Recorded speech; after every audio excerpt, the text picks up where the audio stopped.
Hello student, तो जैसे कि बेटा आज का टॉपिक है अपना मोल कंसेप्ट एंड मोलर मास। ठीक है, अब ये मोल कंसेप्ट होता क्या है, मोलर मास क्या होता है। तो मोलर मास जो ये टर्म है, मैंने आपको मॉलिक्यूलर मास जब पढ़ाया था तब बोला था कि इसी को बेटा मोलर मास भी कहते हैं। हाँ, रिलेटेड है, लेकिन उन दोनों में जो डिफरेंस है बेटा वो यूनिट का होता है। जैसे मॉलिक्यूलर मास ये एक्सप्रेस होता है यू से, मतलब यूनिफाइड मास, और जो मोलर मास होता है सेम टर्म रहेगी।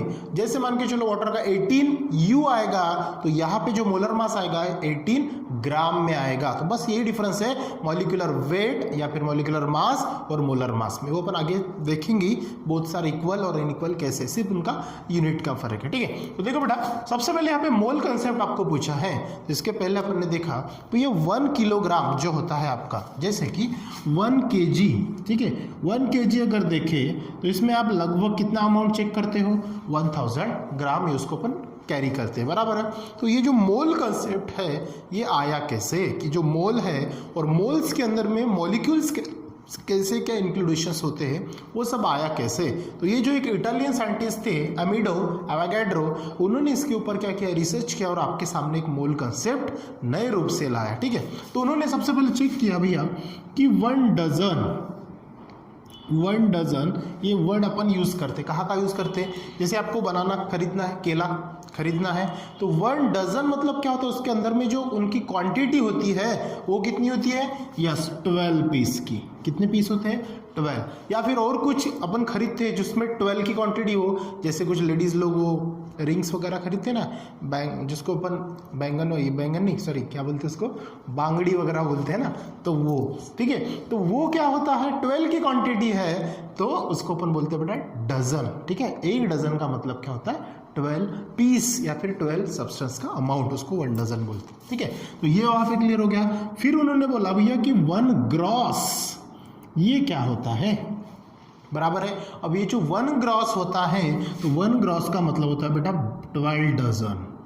ठीक है, 12 डजन, और 12 डजन का मतलब क्या होता है, एक डजन में 12 तो 12 में कितना, ये टोटल हो जाएगा 12 इंटू 12 इज इक्वल टू 144। समझ में आया, मतलब 1 ग्रॉस के अंदर में जो पीस का अमाउंट रहेगा या फिर क्वांटिटी रहेगी वो 144 रहेगी। ठीक है, किसी ने आपको बोला मार्केट से जाओ बेटा और 1 ग्रॉस बनाना खरीद लो, केले खरीद लो, तो कितनी क्वांटिटी आनी चाहिए उसके अंदर में, 144 ये क्वांटिटी आनी चाहिए। ठीक है, तो यहाँ पे जो पहला पॉइंट अपन मोल कंसेप्ट से रिलेटेड देखेंगे तो सबसे पहले बेटा आएगा उसका यूनिट नेम। भैया उसका एक्चुअली नेम क्या है, तो जो यूनिट नेम है वो आएगा मोल। क्या आएगा, मोल कंसेप्ट देख रहे हैं अपन, तो उसका यूनिट नेम जो आएगा वो क्या आएगा बेटा, मोल।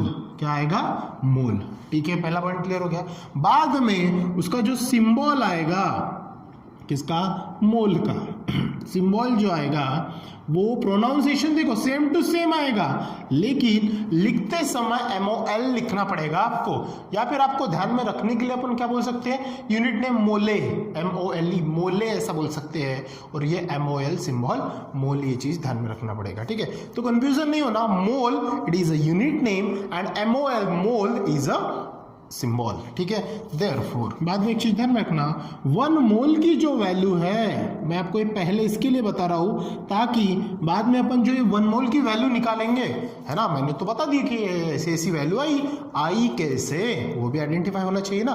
तो पहले मैं आपको वैल्यू बता देता हूं कि भैया 1 मोल की जो वैल्यू होती है वो आती कितनी है, तो वो आती है 6.022 इंटू 10⁻23 एटम पर मोल। ठीक है, एटम पर मोल, इसी को कभी कभार मॉलिक्यूल्स भी बोल देते हैं, तो कंफ्यूज होना नहीं। तो 1 मोल की जो वैल्यू होती है वो क्या होती है, 6.022 इंटू 10⁻23 एटम पर मोल, और उसको बोलते हैं मॉलिक्यूल्स। ठीक है, अब ये जो नंबर मिला आपको, कौन सा बेटा, 6.022 इंटू 10⁻23 मॉलिक्यूल्स बोलो या एटम पर मोल बोलो, ये जो है ये इनको बोलते बेटा एवोगाड्रोस नंबर।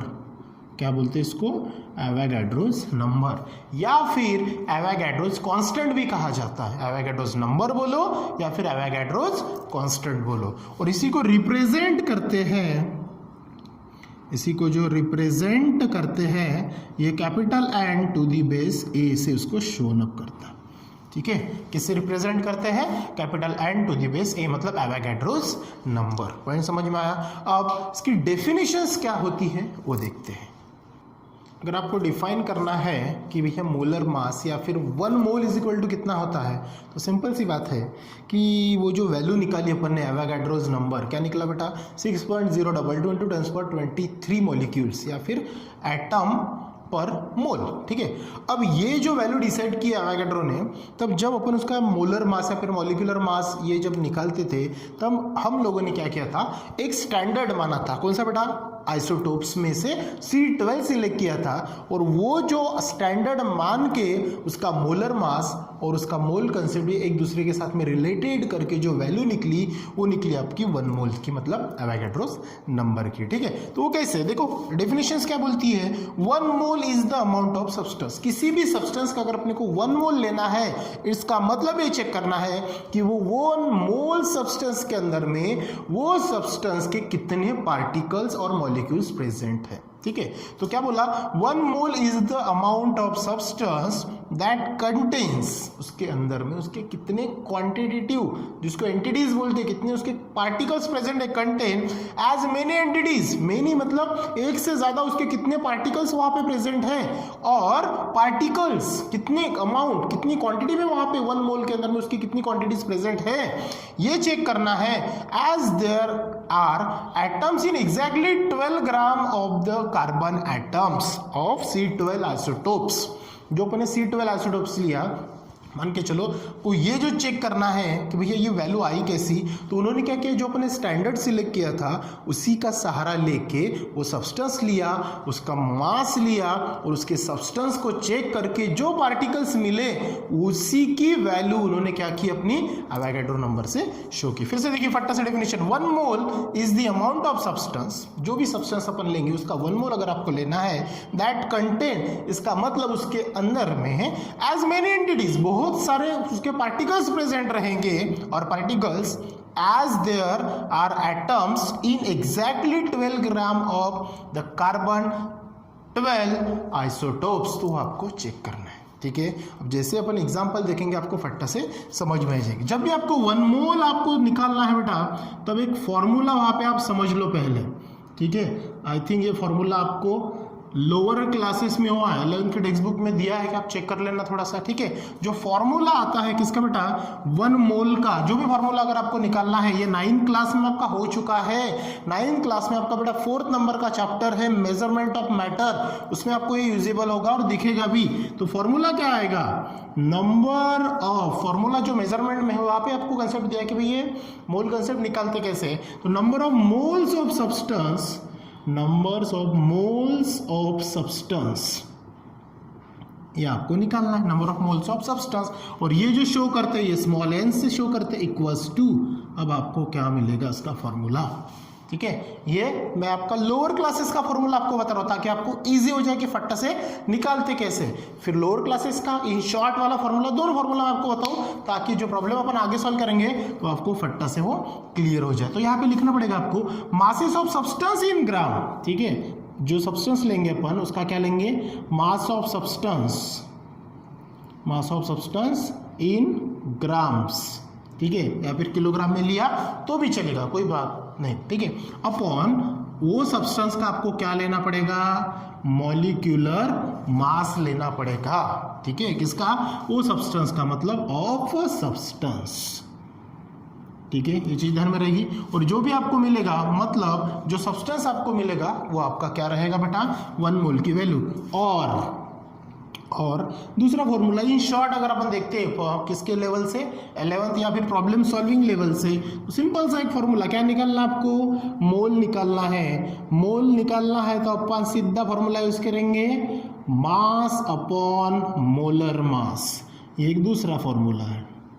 ठीक है, mole is equal to mass upon molar mass. अब इन दोनों का यूज कैसे करते हैं वो अपन देखेंगे, ठीक है, कैसे होता है। चलो एग्जांपल देख लेते हैं कि भैया सर आपने तो डायरेक्ट वैल्यू बता दी ना हमें, 1 mole is equal to 6.022 atom per mole है, फिर मॉलिक्यूल। आई कैसे, जरा हमें तो बताइए, ठीक है ना। डेफिनेशन भी पढ़ ली कि भैया 1 मोल सब्सटेंस मतलब क्या होता है कि जो एंटिटीज रहेगी वो सब्सटेंस के अंदर में कौन सा सब्सटेंस सिलेक्ट किया था, तो अपन ने जो स्टैंडर्ड लिया था कौन सा C12 लिया था, उसका एटॉमिक मास कितना था 12 ग्राम। तो भैया वो आइसोटोप्स की जो वैल्यू है उसको अपन ने 1 मोल शो किया ना एवोगाड्रो नंबर से, वो आई कैसे, तो वो आपको चेक करना है। तो आपको क्या निकालना है, सिंपल से calculate the number of atoms, किसके अंदर में निकालना है, कार्बन के अंदर में। तो कैलकुलेट, आपके टेक्स्ट बुक में भी ये दिया है, calculate the numbers of atoms, numbers of atoms, कौन सा, जिसका मॉलिक्यूलर वेट कितना बेटा 12.00 ग्राम्स है कि नहीं है। देखो C12 लिया ना, तो C12 का एटॉमिक मास कितना है 12 ग्राम, बराबर है ऑफ C12 आइसोटोप्स। C12 मतलब कौन है, इसका आपका पूरा लिख सकते हो कार्बन, 12 आइसोटोप्स भी ऐसा अपन लिख सकते हैं, ठीक है। अब ये होगा कैसे, अगर इसको अपन बेटा सॉल्व करेंगे, तो जब भी अपन उसको सॉल्व करेंगे तो वो सब्सटेंस की दो चीजें आपको पता होना जरूरी है। पहला कौन सा, उसका मास, और बाद में उसका मॉलिक्यूलर मास, ठीक है। अब यहाँ पे बेटा उसका जो मॉलिक्यूलर मास है वो कितना है, मास ऑफ 1 कार्बन अगर अपन चेक करते हैं तो C12 ले रहे हैं, तो C12 का मास कितना है आपको पता है, एक कार्बन के ऊपर जो उसका चार्ज होता है, इसके पहले के वीडियोस में मैंने आपको बताया है कि भैया ये होता क्या है ना, कि मास of 1 carbon 12 is, mass of 1 carbon कौन सा लिखिए 12 इज कितना है 1.99, याद आ रहा है क्या कुछ, 1.992648 ये चीज़ याद है क्या आपको, इसके पहले मैंने बताया था 2648 इंटू 10⁻⁻23 ग्राम, -23 ग्राम, ये चीज आपको पता है। साथ में दूसरी चीज भी ध्यान में रखो कि मास of 1 mole of carbon atom कितना रहेगा, कि मास ऑफ 1 मोल ऑफ C12 कितना रहेगा, मास ऑफ 1 मोल C12, या फिर मास ऑफ C12 पर लिया तो मास ऑफ 1 कार्बन एटम ये कितना रहेगा, मास ऑफ 1 कार्बन 12 का जो है, एक कार्बन का जो मास होता है पूरा वो कितना होता है, एक किसके ऊपर 1.992648 इंटू 10⁻23 इतना होता है, ठीक है। जैसे इसके पहले के देखे थे अपन ने, जैसे हाइड्रोजन का मास अलग से देखा था, कार्बन का अलग से देखा था, याद है, ठीक है। तो जब स्टार्टिंग की बात कर रहा हूं मैं, तो नहीं पता तो प्रीवियस वीडियोस देखना, आपको क्लियर हो जाएगा, शुरू के वीडियोस में भी ये क्लियर हो चुका है, ठीक है। तो mass of 1 mole of carbon atom is equal to कितना रहेगा, सिंपल सी बात है 12 ग्राम, 12.0 किसका निकालना है, कार्बन 12 आइसोटोप्स का, वो मास कितना दिया है आपको, देखो प्रॉब्लम ही दिया है ना, calculate numbers of atoms 12 gram, 12 gram mass of carbon के अंदर में आपको चीज निकालनी है, ठीक है। सो देयरफॉर फ्रॉम फार्मूला, क्या है आपका फार्मूला बेटा, फ्रॉम फॉर्मूला, ये वाला फॉर्मूला पहला वाला जो पहले लिख के दिया ना मैंने आपको, वो वे इससे देखते हैं जब अपन इससे रिलेटेड प्रॉब्लम सॉल्विंग करेंगे fast in shortcut formula use करेंगे, mole is equal to mass upon molar mass, ठीक है। लेकिन कब, जब अपना अच्छे से मोल कंसेप्ट क्लियर हो जाए, बाद में मोलर मास भी क्लियर हो जाए, ठीक है। तो देखो फ्रॉम फॉर्मूला क्या आपका, number of moles of a substance, substance कौन सा दिया बेटा आपको, यस कार्बन लेके आना है, ठीक है। तो यहाँ पे आपको क्या लिखना पड़ेगा, the numbers of atoms in 12 gram of, क्या लिखना पड़ेगा, क्या निकालना है, numbers of atoms in 12 gram of C12 isotopes, किसके अंदर का निकालना है, नंबर ऑफ एटम्स, किसके अंदर का, calculate the numbers of atom, किसके अंदर का 12 gram of C12 isotopes, number of atoms in 12 gram of C12 isotopes, इसके अंदर का आपको निकालना है। तो फॉर्मूला क्या आएगा, मास ऑफ सब्सटेंस इन ग्राम, कितना दिया बेटा मास ऑफ सब्सटेंस, देखो मास ऑफ 1 सब्सटेंस कितना दिया है आपको, is equal to mass of substance कौन है, मास ऑफ सब्सटेंस कार्बन, कितना दिया मास 12 ग्राम, ये आ जाएगा 12, बराबर है 12 ग्राम, मास ऑफ सब्सटेंस इन ग्राम 12 ग्राम। बाद में क्या करना है, मोलिकुलर मास ऑफ सब्सटेंस, कितना मोलिकुलर मास उसका, देखो मास ऑफ 1 कार्बन, मतलब उसका जो मोलिकुलर मास है, मोलिकुलर मास ऑफ 1 कार्बन, या फिर यहाँ पे अपन लिख सकते हैं, ठीक है। तो वो वैल्यू कितनी आएगी आपकी 1.992648 इंटू 10⁻⁻23 बराबर, ठीक है। क्या है ये, ग्राम पर एटम, ग्राम पर एटम। सिंपल सी बात है, ये जो है बेटा एक एटम के ऊपर का है, ऐसे कितने हैं अपने पास में 12 ग्राम में कितना, एक पे इतना, 12 पे कितना, तो ये रेशो लेना है। तो इसको अगर अपन सॉल्व करते हैं तो ये वैल्यू क्या आएगी 12/1.992648 इंटू 10⁻23। ये देखो ये -23 अगर डिनोमिनेटर है, इसको अपन शिफ्ट करें न्यूमरेटर में तो उसकी साइन चेंज होती है बेटा, उसकी साइन जो चेंज हुई तो वो कितनी आएगी 10⁻23, ठीक है। अब जब इसका आप कैलकुलेशन करोगे, जब इसको आप सॉल्व करोगे, इसकी वैल्यू आएगी 0.6022 इंटू 10⁻23 एटम पर मोल, एटम पर मोल, या फिर इसी को बोलते हैं मॉलिक्यूल्स, इसी को क्या बोलते हैं मॉलिक्यूल्स। और ये जो है, ये जो वैल्यू आई किसकी बेटा, numbers of atom 12 gram of C12 isotopes, मतलब कार्बन का जो आइसोटोप्स है उसमें भी अपन ने जो कार्बन सिलेक्ट किया था C12, उसकी जो वैल्यू आई वो कितनी है आपकी 6.022 into 10⁻23 atom per mole, that is called molecules. उसी को बोलते हैं आपका एवोगाड्रोस नंबर, एवोगाड्रोस नंबर जो n⁻A से शो करते हैं, ठीक है। और यही पॉइंट, यही जो पर्टिकुलर वैल्यू आई, इसी को उन्होंने क्या बोला, मोल बोला, ठीक है। तो इसका मतलब जो लास्ट में उन्होंने लिखा, ये सेंटेंस वेरी IMP है, ध्यान में रखना, कौन सा बेटा, अ मोल ऑफ एनी सब्सटेंस, क्या बोला उन्होंने, अ मोल ऑफ एनी सब्सटेंस, जो भी सब्सटेंस अगर लेंगे, सब्सटेंस स्टैंड्स फॉर जो भी सब्सटेंस अपन लेंगे तो उसके अंदर में जो पर्टिकुलर वैल्यू रहेगी मॉलिक्यूल्स की, वो कितनी रहेगी 6.022 इंटू 10⁻23 मॉलिक्यूल्स की रहेगी। जो भी अपन कार्बन से रिलेटेड है ना, जो भी इतना सब्सटेंस अपन लेंगे, तो जो भी अगर 1 मोल बोलते हैं तो 1 मोल की वैल्यू कितनी रहेगी, वो सब्सटेंस के एवोगाड्रो नंबर की थी, उसकी वैल्यू रहेगी, ठीक है। चलो कुछ रिलेटेड एग्जांपल्स अगर अपन देखते हैं कि वो क्या है, तो उसकी वैल्यूज क्या रहेगी वो अपने को देखना है। जो रिलेटेड एग्जांपल्स है बेटा, तो वो देख लेते थोड़ा सा इसके अंदर में होता क्या है, ठीक है। जैसे कि अगर अपन ने देखा कि अपन ने अभी तक के देखा कि भाई ये जो वैल्यू आती है, ये 1 मोल्स के अंदर में अगर अपन चेक करें तो 1 मोल्स के अंदर में उतने मॉलिक्यूल्स वहाँ पे प्रेजेंट रहना चाहिए। तो 1 मोल ऑफ एनी सब्सटेंस की बात अगर करें, जैसे कि यहाँ पे देखा अपन ने कि सिर्फ कार्बन 12 की वो वैल्यू थी। अगर कोई सब्सटेंस है तो सब्सटेंस एक तो एलिमेंट से बनेगा, नहीं तो बेटा कंपाउंड से बनेगा, तो उनकी प्रायोरिटी, उनकी वैल्यूज क्या रहेगी with the help of Avogadro's number. तो वो किस प्रकार अपने मॉलिक्यूल शो करेंगे, तो जो सब्सटेंस के अंदर में आएगा, सब्सटेंस के अंदर में कौन आएगा, एक तो एलिमेंट्स आएगा या फिर उसके कंपाउंड्स आएंगे, बराबर है। फॉर एग्जाम्पल अगर मैं फर्स्ट नंबर देखते हैं कि भैया 1 मोल ऑफ ऑक्सीजन एटम अगर लेते हैं अपन, 1 मोल ऑफ ऑक्सीजन एटम, ठीक है। अब एटम बोला बेटा मैंने, एटम का मतलब क्या होता है, ऑक्सीजन सिंगल में आएगा, और ऑक्सीजन मॉलिक्यूल्स अगर बोलते हैं तो वो डबल में आएगा, ठीक है। एटम और मॉलिक्यूल्स में आपको फर्क समझ में आता है। जैसे मैंने बोला हाइड्रोजन एटम, तो हाइड्रोजन सिंगल आएगा, ओनली H आएगा, और हाइड्रोजन मॉलिक्यूल्स बोला तो वो H2 आएगा। Got the point. अब यहाँ पे मैंने क्या बोला है, 1 मोल ऑफ ऑक्सीजन एटम मतलब सिंगल, यहाँ पे कौन आएगा, आपका O आएगा। एटम बोला ना तो सिंगल आएगा। अब इसके अंदर में with the help of mole concept से रिलेटेड इसकी वैल्यू क्या आएगी, सिंपल सी बात है, क्या आएगा, ये नंबर तो फिक्स ही करना है, ये चीज ध्यान में रखो, आपको ये याद ही करना है, रट्टा मारना है, जो करना है करो, क्योंकि यही प्रॉब्लम में आपको पूछेंगे 101%, ठीक है।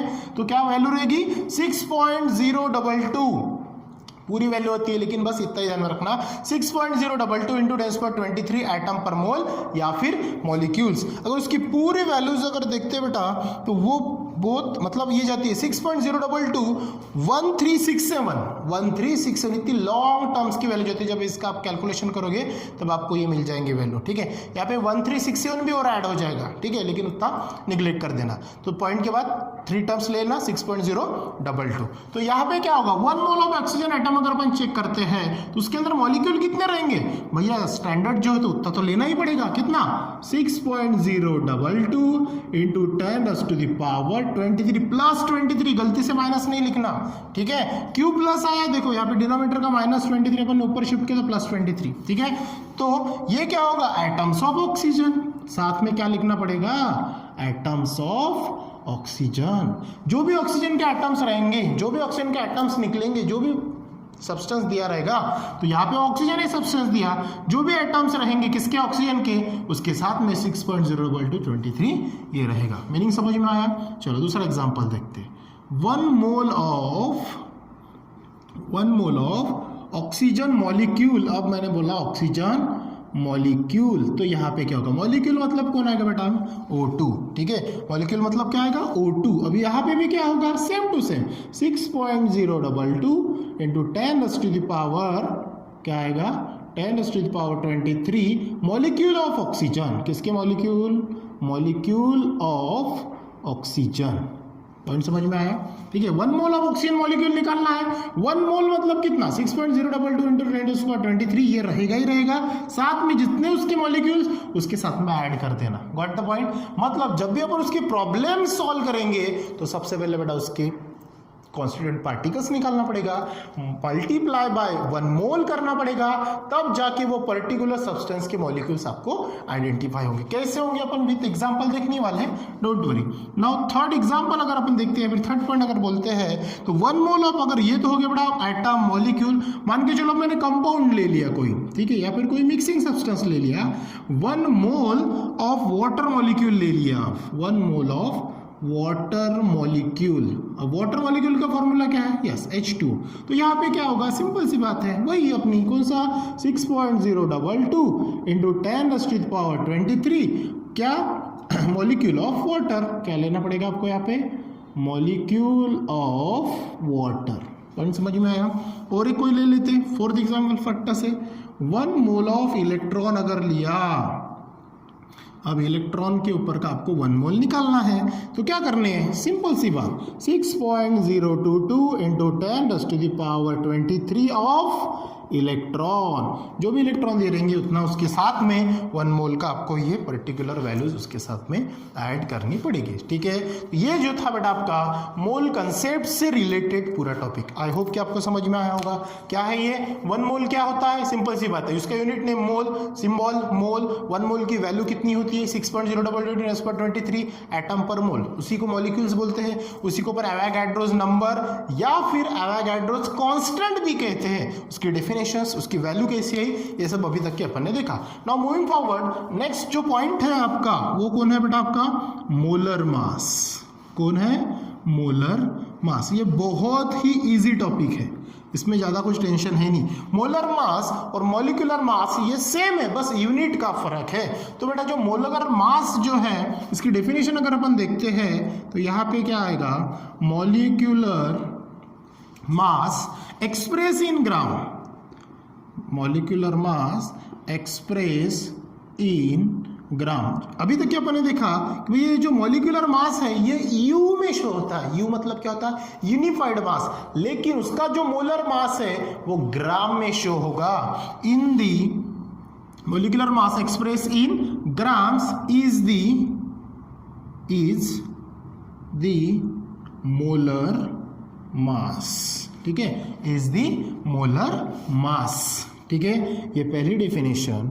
और अगर मैं दूसरी भी डेफिनेशन आपको लिख के दे देता हूँ ताकि आपको यूजफुल जो लगे, जो इजी लगे वो लिख देना, ठीक है। क्या लिखेंगे, the mass of 1 mole, the mass of 1 mole, the mass of 1 mole of substance, 1 mole of substance. अब ये सब्सटेंस में क्या रहेंगे, एक तो एलिमेंट रहेंगे या फिर कंपाउंड रहेंगे, ठीक है। ये दूसरी short definition, short and sweet, कौन सी बेटा?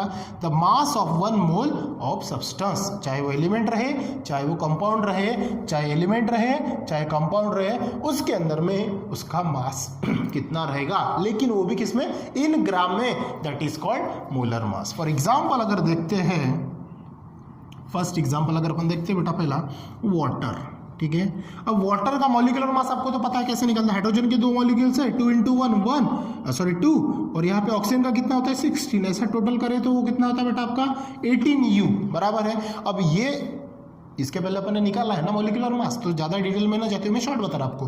हाइड्रोजन के 2, ऑक्सीजन के 1 है, मतलब 16 उसका एटॉमिक मास है ना। तो ये टोटल कितना होगा 18U। U मतलब क्या होता है बेटा उसका?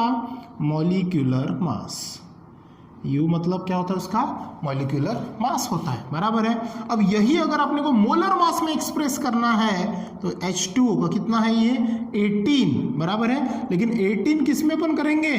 ग्राम में, ठीक है, ग्राम। तो ये जो हो जाएगा वो हो जाएगा उसका मोलर मास। समझ में आई बात? H2 = 18 ग्राम, यही हो गया उसका मोलर मास, ठीक है। चलो फटाफट से कोई दूसरा एग्जांपल अगर देखते हैं तो मान के चलो मैंने ले लिया बेटा अमोनिया, ठीक है। नाइट्रोजन का कितना आता है 7 × 14 प्लस, और इसका कितना है 1 × 3 + 3, कितना हो जाएगा टोटल 17U। U क्या हो गया उसका? Molecular mass. और यही अगर मैं NH3 का देखूं तो ये क्या हो जाएगा 17 ग्राम, तो ये क्या हो जाएगा उसका मोलर मास। इजी बिल्कुल, ठीक है। अगर कोई तीसरा एग्जांपल देखें, देखो H2SO4, इसका अगर निकालते हैं हो जाएगा 98 U लूंगे या फिर U लेते हो तो ये बन जाएगा उसका मॉलिक्यूलर मास। अगर 98 ग्राम लेते हैं तो ये बन जाएगा उसका मोलर मास। पॉइंट समझ में आया बेटा? ये था आपका मोल और मोल मास से रिलेटेड, ठीक है। अब एक फट से अपन थोड़ा सा 1 सेकंड के लिए मैं रुक जाता हूँ ताकि थोड़ा क्लीन कर लूँ। एक एग्जांपल अपन फट से देख लेते हैं, एग्जाम्पल देख लेते बेटा फट से। एग्जाम्पल में क्या करना है आपको? How many molecules are there in 66 gram of CO2। अब यह जो सवाल पूछा है कि मॉलिक्यूल्स फाइंड आउट करना है 66 ग्राम ऑफ CO2 के अंदर में, बराबर है। तो सबसे पहले जो अपन आंसर अगर लिखते हैं तो आंसर में आपको क्या करना पड़ेगा बेटा? ये 66 ग्राम अमाउंट दिया है कार्बन डाइऑक्साइड का, उसके अंदर में कितने मॉलिक्यूल्स है वो निकालना है। तो सबसे पहले आपको मॉलिक्यूलर मास ऑफ CO2 पता होना जरूरी है। तो पर आंसर में अगर सबसे पहले आपको लिखना पड़ेगा या फिर पता करना जरूरी है molecular mass of CO2 is, कितना आएगा? रफ वर्क अगर चेक करते हैं अपन, देखो C और ये O2 है, कार्बन का कितना है आपका 6 × डबल उसका 12, और ऑक्सीजन का कितना बेटा आपका 16, और ये 2 टाइम्स है मतलब ये होगा 32, ये +12, दोनों का एडिशन कर दो 2 × 4 मतलब कितना हो जाएगा 44। ये मॉलिक्यूलर मास निकालना आपको आता है और आपने निकाला भी है, तो डायरेक्ट अपन यहाँ पे लिख देंगे बेटा 44 ग्राम, ठीक है। ये तो हो गया आपका मॉलिक्यूलर मास ऑफ कार्बन, ठीक है। अब इसके बाद में आपको क्या करना है? आपका यूजिंग फॉर्मूला, कौन सा फॉर्मूला आ गया बेटा आपका फॉर्मूला? जो भी आपने अभी इसके पहले लिखा है, जो शायद मैंने मिटा दिया, ठीक है, मिटा दिया कि है, यस ये है, और इसके पहले जो मैंने लिखा था, हाँ ये फॉर्मूला है, डन दो। Numbers of molecules of substance N is equal to mass of substance in gram upon molecular mass of substance. ये फॉर्मूला आपको लगाना है। तो नंबर्स ऑफ मोल्स किसका निकालना बेटा? नंबर्स ऑफ मोल्स इन किसका दिया है? Given carbon dioxide. तो क्या करना पड़ेगा? फॉर्मूला आपका numbers of moles of given CO2, बराबर है, क्या लिखना पड़ेगा? Numbers of moles in the given CO2, numbers of moles in the given CO2, जिसको अपन स्मॉल n से शो करते हैं, इज इक्वल टू क्या फॉर्मूला आएगा? क्या आएगा? मास ऑफ सब्सटेंस इन ग्राम, मतलब मास ऑफ सब्सटेंस कौन से? मास of CO2 in gram, substance की जगह वो सब्सटेंस का नाम डाल दो CO2, ठीक है, upon molecular mass of substance, किसका? Molecular mass of CO2, substance की जगह CO2 डाल दो, तो क्या हो जाएगा? ये मॉलिक्यूलर मास ऑफ CO2। यहाँ तक समझ में आया? चलो निकालो फटाफट, वैल्यू पुट करो। क्या है? मास ऑफ CO2 कितना दिया बेटा? 66। मास ऑफ कितना दिया? 66। कितना है इसका मॉलिक्यूलर मास निकाला? 44। चलो इसको सॉल्व करो, ये क्या हो जाएगा आपका आधा आधा कर दो ना फटाफट, 33 22। फिर से इसको अगर अपन सॉल्व करते हैं तो इसका जो आंसर आएगा आगे चल के ये आएगा बेटा 1.5 मॉलिक्यूल्स। ठीक है, मतलब आपका n इक्वल टू कितना लेगा, therefore n equals to 1.5 molecules, ये इतना आपका आंसर मिल जाएगा। ठीक है, 1.5 मोल, या फिर इसको मॉलिक्यूल्स नहीं मोल बोलेंगे। ठीक है, क्या बोलेंगे इसको बेटा, 1.5 मोल, क्योंकि अपन मोल निकाल रहे हैं ना, नंबर ऑफ मोल्स निकाल रहे हैं इन CO2। Got the point. तो 1.5 यहाँ पे आ गया। ठीक है, मतलब 66 यहाँ पे जो अमाउंट है कार्बन डाइऑक्साइड का 66 ग्राम, उसके अंदर में जो मोल्स आया वो आया 1.5। अब इसके पहले अपन ने क्या पढ़ा कि 1 मोल के अंदर में कितना रहता है, 6.022 × 10⁻23 मॉलिक्यूल्स। तो 1 में उतना, तो 1.5 में कितना। ठीक है ना, यहाँ पे अपने को क्या लिखना पड़ेगा, देयरफॉर 1 मोल ऑफ CO2, क्या लिखना पड़ेगा, 1 mole of CO2 contains 6.022 × 10⁻23 molecules, बराबर है 6.022 × 10⁻23 मॉलिक्यूल्स। ठीक है, so therefore 1.5 mole of CO2 contains, वो कितना रहेगा, बराबर है ना। तो क्या करना पड़ेगा, is equal to 1.5 into 6.022 into 10⁻23। इसको आप सॉल्व करो। जब आप इसको सॉल्व करोगे उसका आंसर आएगा बेटा 9.033 इंटू 10⁻23 मॉलिक्यूल्स। ये हो गया आपका फाइनल आंसर। समझ में आया। तो 1 में उतना, तो 1.5 में कितना। तो ये था एक सिंपल सा एग्जांपल जो अपन ने जल्दी जल्दी में उसको थोड़ा कवर करने की कोशिश की। ठीक है, इससे रिलेटेड बहुत सारे प्रॉब्लम्स है, वो अपन कंटिन्यू करेंगे next video. So thank you.